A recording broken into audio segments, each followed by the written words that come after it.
ప్రేక్షకులందరికీ నమస్కారం. వీధి పోట్లు అంటే ఏ విధంగా ఉంటాయి, ఆ వీధి పోట్ల వల్ల వచ్చే మంచి ఫలితాలు, చెడు ఫలితాల గురించి తెలుసుకుందాం. అదేవిధంగా ఈ వీధి పోట్లు ఉన్నప్పుడు చాలామంది గణపతి విగ్రహాలను పెడుతుంటారు.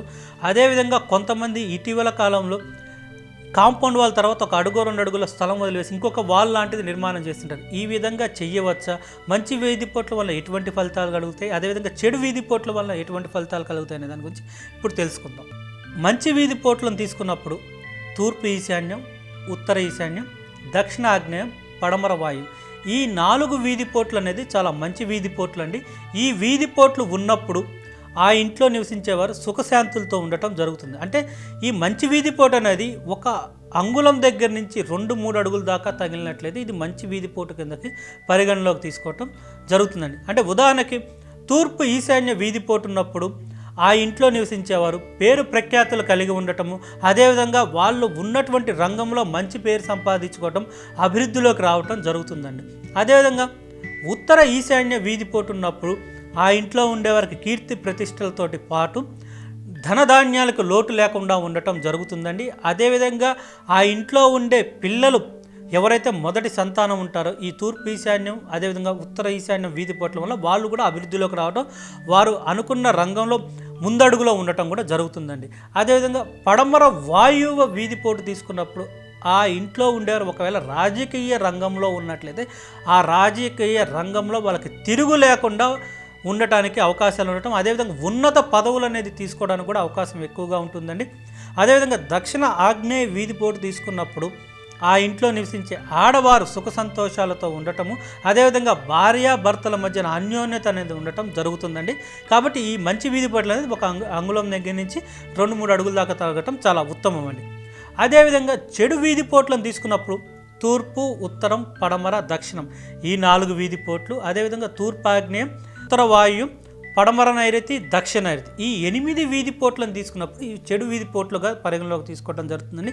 ఇటువంటివి ఒక అంగుళం మేర తగిలినా సరే దానివల్ల వచ్చే చెడు ఫలితం అనేది చాలా తీవ్రంగా ఉండటం జరుగుతుంది. అంటే ఉదాహరణకి తూర్పు వీధి పోటు తీసుకున్నప్పుడు ఆ ఇంట్లో నివసించేవారు తప్పకుండా అభివృద్ధి పరంగా లోటు అనేది కనపడటం జరుగుతూ ఉంటుందండి. అదేవిధంగా వారు ఏ పని తలబెట్టినా సరే ఒక అడుగు ముందుకేస్తే 100 అడుగులు వెనక్కి వేయటం జరుగుతూ ఉంటుందండి. అదేవిధంగా ఉత్తరం మధ్య భాగంలో ఈ వీధి పోటు అనేది తగిలినప్పుడు ఆ ఇంట్లో నివసించేవారు అప్పుల పాలవటము, ఆర్థికపరమైన ఇబ్బందులు అనేది ఎదుర్కోవటము, తద్వారా ఆ ఇంటిని కొన్ని సంవత్సరాల తర్వాత అమ్మి వేయటం కూడా జరుగుతూ ఉంటుందండి. అదేవిధంగా పడమర వీధి పోటును తీసుకున్నప్పుడు ఆ పడమర మధ్య భాగంలో ఏదైతే వీధి తగులుతుంటుందో ఆ వీధి తగలటం వల్ల ఆ ఇంట్లో ఉండేవారు వ్యాపార రంగంలో ఉన్నట్లయితే తప్పకుండా నష్టాలను చవి చూడటం, ఆ వ్యాపార సంస్థను మూసివేయటం జరుగుతుందండి. అదేవిధంగా ఒకవేళ వారు రాజకీయ రంగంలో ఉన్నట్లయితే వారి రాజకీయ రంగం అనేది అంటే రాజకీయాల్లో వారు చేసేటువంటి పనులన్నిటికీ చెడు ఫలితాలు రావటం, తద్వారా వాళ్ళు ఆ రాజకీయ రంగంలోంచి నిష్క్రమించడం కూడా జరుగుతుంటుందండి.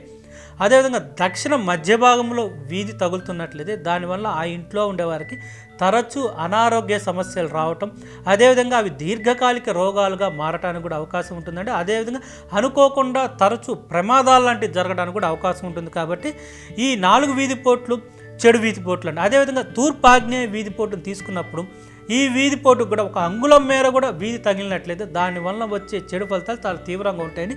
దీనివల్ల ఈ ఆగ్నేయ వీధి పోటు వల్ల ఆ ఇంట్లో ఉండే ఆడవారికి సమస్యలు అనేది ఎక్కువగా రావటం జరుగుతుంది. అంటే ఉదాహరణకి ఆ ఇంట్లో నివసించే వారికి సంబంధించి తరచూ అనారోగ్య సమస్యలు, భార్యాభర్తల మధ్యన గొడవలు రావటం, ఒకవేళ ఆడపిల్లలు ఇంట్లో ఉన్నట్లయితే వారికి వివాహం అయినట్లయితే ఆ వివాహం అయిన తర్వాత అత్తమామల దగ్గర గొడవలు అవటం, తద్వారా వారు విడాకుల దాకా వెళ్ళడానికి కూడా అవకాశాలు అనేది ఎక్కువగా ఉంటుందండి. అదేవిధంగా ఒకవేళ వ్యాపార రంగంలో ఉన్నట్లయితే వ్యాపారంలో తద్వారా ఆ నష్టాలు రావటం వల్ల ఆ భాగస్వామ్యం అనేది విడిపోవటం, వీరు కోర్టు మెట్లు ఎక్కవలసిన ఆవశ్యకత కూడా రావటం జరుగుతుందండి. అదేవిధంగా చేయని తప్పుకు వీరు శిక్ష అనుభవించడం కూడా జరుగుతుందండి.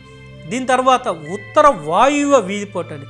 ఈ ఉత్తర వాయువ్య వీధిపోటు ఉన్నప్పుడు ఆ ఇంట్లో తరచూ శుభకార్యాలు అనేది వాయిదా పట్టడం జరుగుతుంది. అంటే వివాహాలు తలపెట్టినట్లయితే ఆ వివాహాలు అనేది తరచూ వాయిదా పట్టడం జరుగుతుంటుందండి. అదేవిధంగా ఆ ఇంట్లో విదేశీ యానానికి అంటే ఇతర దేశాలకు వెళ్ళాలనుకున్నట్లయితే అక్కడ కూడా సమస్యలు రావటం, వారు విదేశాలకు వెళ్ళాలనుకున్న కార్యక్రమం తరచూ వాయిదా పడటం కూడా జరుగుతూ ఉంటుందండి.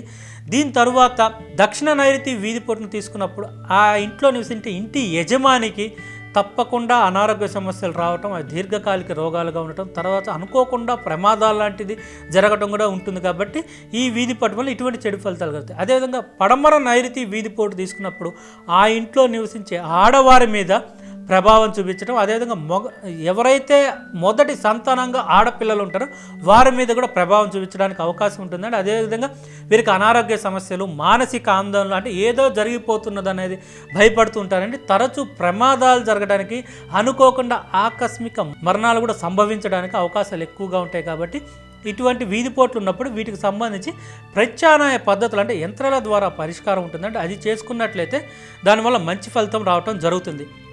కానీ ఇటీవల కాలంలో చాలా చోట్ల చూస్తున్నాం, ఒక వీధిపోటు అనగానే లేదా వీధి తగులుతుంది ఒక స్థలానికి కానీ ఇంటికి కానీ అనుకుంటే అక్కడ ఒక వినాయకుడి విగ్రహం లాంటిది ఏర్పాటు చేస్తున్నారు. ఇది ఎంతవరకు సమంజసము, దానివల్ల ఎటువంటి ఫలితాలు వస్తాయి అనుకుంటే, మొదటిగా వినాయకుడి విగ్రహం పెట్టాలనుకున్నప్పుడు 3 అంగుళాల పరిమాణం ఉన్నటువంటి విగ్రహాన్ని మాత్రమే అక్కడ ఏర్పాటు చేసి ప్రతిరోజు ధూప దీప నైవేద్యాలు సమర్పించినట్లయితే దానివలన మంచి ఫలితాలు అనేది రావటం జరుగుతుంది.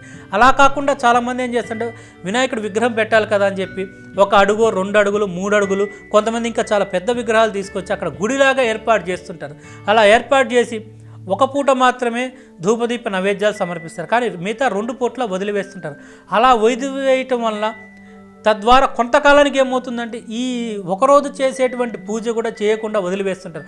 అలా వదిలివేయటం వల్ల ఈ గణపతిని తీసుకెళ్ళి రోడ్డు మీద వేసిన ఒకటువంటి చెడు ఫలితం ఒకటి, తద్వారా ఈ వీధి వలన వచ్చే చెడు ఫలితం ఇంకొకటి కలిసి 2 కలిసి ఒక 200% అవటం, తద్వారా ఆ స్థలానికి కానీ లేదా ఆ ఇంటికి కానీ లేదా అపార్ట్మెంట్ కానీ యజమాని ఎవరైతే ఉంటారో వారు ఆ ఇంటిని లేదా ఆ స్థలాన్ని లేదా అపార్ట్మెంట్ని అమ్మివేయటం జరుగుతుందండి. అదేవిధంగా ఇటీవల కాలంలో చూస్తున్నామండి, చాలామంది ఏంటంటే జనాలు తెలివి మీరినట్టుగా చాలామంది ఒక కాంపౌండ్ వాల్, అంటే వీరి ఇంటి యొక్క హద్దు కాంపౌండ్ వాల్ తీసుకొని ఆ కాంపౌండ్ వాల్ తర్వాత 1 అడుగు 2 అడుగులు వదిలివేసిన తర్వాత వీరి ఇంటి ఎత్తు ఎంత ఉన్నదో, అంటే ఉదాహరణకి ఒక గ్రౌండ్ ఫ్లోర్ లేదా ఫస్ట్ ఫ్లోర్ సెకండ్ ఫ్లోర్ ఉన్నట్టయితే అంత మేర ఇంకొక వాల్ అనేది నిర్మించమంటారు. అంటే ఇంకొక గోడ అనేది నిర్మించండి. దానివల్ల మొదటగా మీ ఇంటి మీద ఏదైతే వీధిపోటు పడుతున్నదో ఆ వీధిపోటు ఈ గోడ తీసుకుంటే దాని తర్వాత ఇది ఆపేస్తుంది. కాబట్టి మీకు చెడు ఫలితం అనేది తగ్గుతుంది అంటారంటే అది చాలా తప్పండి. ఎందువల్లంటే ఆ స్థలముకి మొదట 100% తగిలిన తర్వాత ఈ వీధి స్థలానికి 80% తగులుతుంది. అంటే ఆ 100% 20% మాత్రమే చెడు వీధిపోటు యొక్క చెడు ఫలితం తగ్గుతుంది, కానీ 100% తగ్గదు. దీనికి ప్రత్యామ్నాయ పద్ధతి, అంటే యంత్రాల ద్వారా మాత్రమే పరిష్కారం అనేది ఉంటుందండి. అది చేసుకోవటం వల్ల సత్ఫలితాలు అనేది రావటం జరుగుతుంటుంది.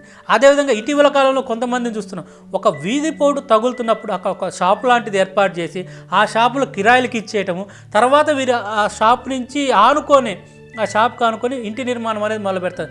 కానీ వీరి స్థలంలోనే ఆ షాప్ నిర్మాణం చేయటము, ఆ షాప్ నిర్మాణం చేసి అది కిరాయిలకి ఇవ్వటము, ఆ కిరాయిలకి ఇచ్చేటువంటి ఇచ్చినప్పుడు ఏవైతే డబ్బులు అనేది వస్తుంటే ఆ డబ్బులు వీరే తీసుకుంటారు. కాబట్టి దానికి హక్కుదారులు వీరే అవుతారు. కాబట్టి తప్పకుండా ఆ చెడు వీధిపోటు యొక్క ఫలితం ఇంకా ఎక్కువ అవుతుంది. ఎందువలనంటే వీరు కిరాయికి ఇచ్చేసి దాని వల్ల వచ్చే ఆదాయం వీళ్ళు తీసుకుంటుంటారు. అదేవిధంగా ఆ సొంతదారులు వీరే అవుతారు. కాబట్టి అంటే 100% సొంతదారులు అవ్వటము, అదేవిధంగా ఈ చెడు వీధిపోటు వల్ల వచ్చే ఆదాయం 50% తీసుకుంటారు. కాబట్టి అంటే మొత్తం కలిపి 150% వీళ్ళు చెడు అనుభవించడం జరుగుతుందండి. అదేవిధంగా ఆ చెడు % ఎప్పుడైతే ఎక్కువ అవుతుందో దానివల్ల కూడా వారు ఆ స్థలాన్ని లేదా ఇళ్ళని అమ్మివేయటం జరుగుతుంది. కాబట్టి ఎప్పుడైనా సరే చెడు వీధిపోటు లాంటిది ఉన్నప్పుడు దానికి సంబంధించి ప్రత్యామ్నాయ పద్ధతులు అనేది ఏర్పాటు చేసుకోవడం చాలా ఉత్తమం అండి. అదేవిధంగా ఇటీవల కాలంలో ఇంకా చూస్తున్నామండి, అంటే వీధిపోటు తగులుతుంది అనగానే ఇది చాలా మంచి వీధిపోటు తీసుకోండి అని చెప్తారు. అంటే దీనికి కారణం ఏంటంటే అక్కడ ఎంత మేర వీధి తగులుతున్నది అనేది, అదేవిధంగా వీరి స్థలం ఎంత పరిశీలనలో ఉన్నదనేది తీసుకోవడం చాలా ఉత్తమం. ఉదాహరణకి తూర్పులో 30 అడుగుల స్థలం ఉన్నప్పుడు వీరికి ఆ పొడవు అనేది, ఈ వీధి కూడా 30 అడుగులు ఉన్నప్పుడు అప్పుడు మొత్తం వీధి మింగిన స్థలం అవుతుంది, లేదా వీధి మింగిన ఇల్లు అవుతుంది. అక్కడ ఇంటి నిర్మాణం ఉన్నట్లేదు, అది వీధి మింగిన ఇల్లు అవుతుందండి. అంటే ఉదాహరణకి ఈశాన్య భాగం అనేది 10 అడుగులు, తూర్పు మధ్య భాగం 10 అడుగులు, తర్వాత తూర్పు ఆగ్నేయం 10 అడుగులుగా విడగొట్టినప్పుడు ఈ 30 అడుగుల రోడ్డు అనేది 3 భాగాలకు తగులుతుంది. కాబట్టి 2 చెడు వీధి పోట్లు, అదేవిధంగా మంచి వీధిపోటు ఈశాన్యం ఏదైతే ఉందో అది 1 అంగుళం నుంచి 3 అడుగుల దాకా తగిలితే మంచిది. అలా కాకుండా అది 10 అడుగులు తగులుతుంది కాబట్టి అప్పుడు అది కూడా చెడు వీధిపోటుగా మారడానికి అవకాశం ఉంటుంది. కాబట్టి ఇటువంటి స్థలాలు కానీ ఇల్లు కానీ ఉన్నట్లయితే అటువంటి వాటిని కొనుగోలు చేయకపోవటం చాలా ఉత్తమం అండి. కానీ ఒకవేళ వీరు ఉంటున్న ఇండ్లు కానీ స్థలాలకు కానీ కాలక్రమేణా పక్కన ఎవరైనా వెంచర్ లాంటిది వేసినప్పుడు ఇటువంటి వీధి పోర్టు లాంటిది ఉన్నట్లయితే వీటికి సంబంధించి ప్రత్యామ్నాయ పద్ధతుల ద్వారా పరిష్కారం అనేది చేసుకోవడం చాలా ఉత్తమం అండి. దీనివల్ల మంచి ఫలితాలు రావటం జరుగుతుందండి. నమస్కారం.